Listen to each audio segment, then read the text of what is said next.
Everyone আসসালামু আলাইকুম। মালয়েশিয়ায় যারা অবস্থান করতেছে এবং যাদের হাতে ই পাসপোর্ট নেই, এমআরপি পাসপোর্ট রয়েছে, তাদের জন্য একটা বিশাল সুখবর ধরা যায়।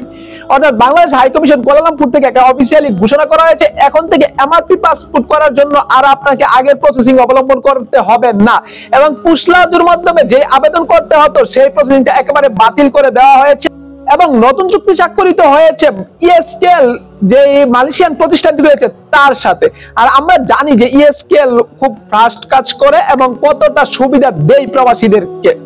এখন থেকে মালয়েশিয়ার ইএসকেএল অফিসেই পাওয়া যাবে এমআরপি পাসপোর্ট আবেদন ফর্ম।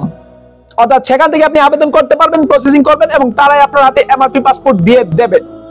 ইএসকেএল অর্থাৎ expert service agent BSD limited, সেখান থেকে এখনো পর্যন্ত যে সেবাটা সেখান থেকে দেওয়া হয় সেটা হচ্ছে ই পাসপোর্ট করা যায়। আর ই পাসপোর্ট খুব সহজেই করা যায়। কতটা প্রসেসিং সহজ করে দিয়েছে তারা, কোনো ঝামেলাই নাই। অর্থাৎ কোনো ছবি লাগে না, কোনো কাগজ লাগে না, কোনো ডকুমেন্ট লাগে না এক্সট্রা। আপনি আপনার পাসপোর্টের কপি নিয়ে যান আর হালকা পাতলা কিছু ডকুমেন্ট নিয়ে যান, যেগুলো দিয়েই তারা ই পাসপোর্ট করে আপনার হাতে পৌঁছে দেয়। অনেক বেস্ট একটা সেবা দেয়। আর এখন থেকে এমআরপি পাসপোর্টের জন্য আপনার প্রসেসিং করতে হবে। আর এখনো পর্যন্ত তারা যেটা অফিসিয়ালি আপডেট দিচ্ছে সেটা হচ্ছে যে সার্ভিস চার্জ নেবে আপনার 20 রিঙ্গিত। এমআরপি পাসপোর্টের জন্য সার্ভিস চার্জ 20 রিঙ্গিত, আর ই পাসপোর্টের জন্য আমরা সবাই কম বেশি জানি সার্ভিস চার্জ 32 রিঙ্গিত। সো এই 20 রিঙ্গিত সার্ভিস চার্জ দিয়ে আপনি আপনার প্রসেসিংটা করে নিতে পারেন। এছাড়া এমআরপি পাসপোর্ট করার জন্য আরো কি কি কাগজপত্র, কি কি ডকুমেন্ট লাগতে পারে সেই নিয়ে আসলে অফিসিয়াল আপডেট এখনো আমি পাইনি।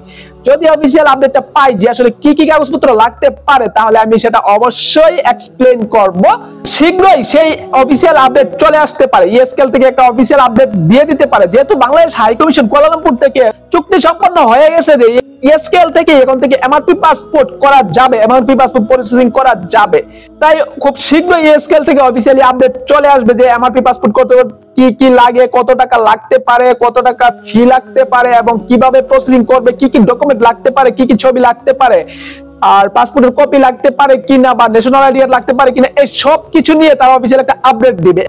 যদিও আমি প্রেডিকশন করে বলি সেটা মিস্টেকও হতে পারে, তাই অফিসিয়াল আপডেট আসার পরে আমি সেটা এক্সপ্লেন করব। আর সেইটা জানার জন্য আপনি আমার চ্যানেলের পাশেই থাকতে পারেন। That's it. আই হোপ আমি যা বোঝাতে চেয়েছি সবাই বুঝতে পারছেন ইনশাআল্লাহ।